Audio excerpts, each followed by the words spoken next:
The ability to do what you need to do, even when you don't feel like doing it, is the foundation of self-discipline.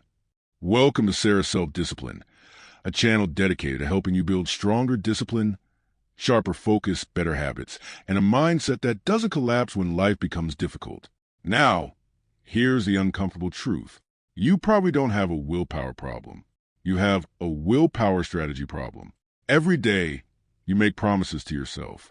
You will wake up early. You will stop scrolling. You will exercise. You will eat better. You will work on your goals instead of wasting hours on distractions. And then temptation appears. One more episode. One more video. One more hour in bed. One more excuse. And suddenly, the person you want to become loses to the person who wants comfort right now. In the Willpower Instinct, psychologist Kelly McGonigal explains why this happens, and more importantly, how you can train yourself to respond differently. The book presents willpower as a mind-body response that can be strengthened rather than simply a measure of how strong you are. So, how do you actually build stronger willpower? First, understand the battle inside your mind. You have competing desires. One part of you wants immediate pleasure. Another part understands your long-term goals. You know you should study, but you want entertainment. You know you should save money, but you want to buy something. You know you should sleep, but you want to keep scrolling. This is the real battlefield of self-discipline. The problem isn't that temptation exists. The problem is allowing the temporary desire to make permanent decisions for your future. Your strongest weapon is not saying, "I will never be tempted." It's learning to pause before acting. When an urge appears, don't immediately obey it. Notice it, feel it, give it time.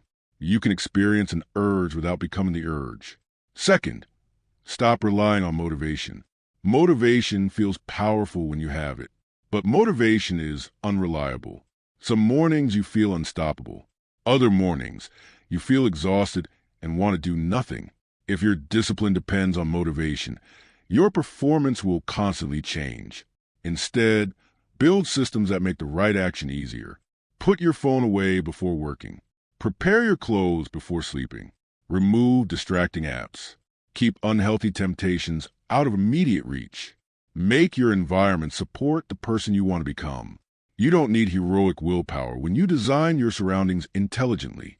Third, stress can destroy your self-control. When you're stressed, your brain naturally looks for relief.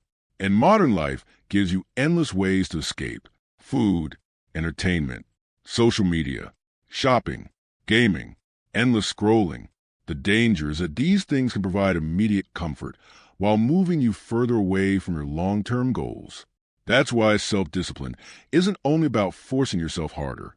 You also need to manage the conditions that weaken your self-control. Sleep properly, move your body, give your mind moments of recovery, and recognize when you're stressed instead of pretending you're fine. McGonigal emphasizes that willpower is connected to body, and that practices such as mindfulness, exercise, nutrition, and sleep can support self-control. Fourth, don't turn failure into an excuse to quit. This is where many people destroy their progress. You break your diet once. You miss one workout. You waste an evening. You procrastinate for an entire day. And then you think, "I've already failed. I'll start again tomorrow." One mistake becomes two. Two become a week. And eventually, you believe you're incapable of discipline. But the mistake isn't the real problem.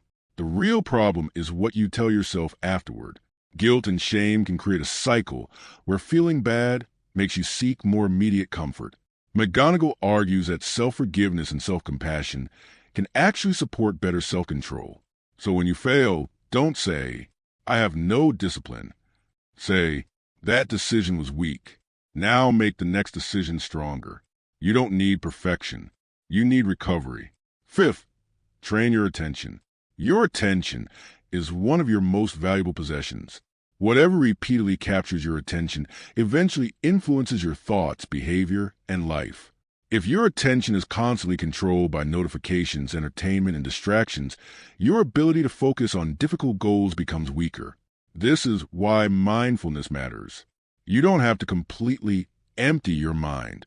Instead, practice noticing when your attention wanders and bringing it back again and again and again.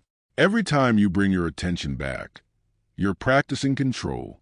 The same skill you use during meditation can eventually help you return to your work when your mind wants to escape. And finally, remember what you're actually fighting for. Willpower becomes stronger when your long-term goal becomes more important than your short-term temptation. So ask yourself, what do you actually want? Do you want another hour of entertainment? Or do you want the life that entertainment is stealing time from?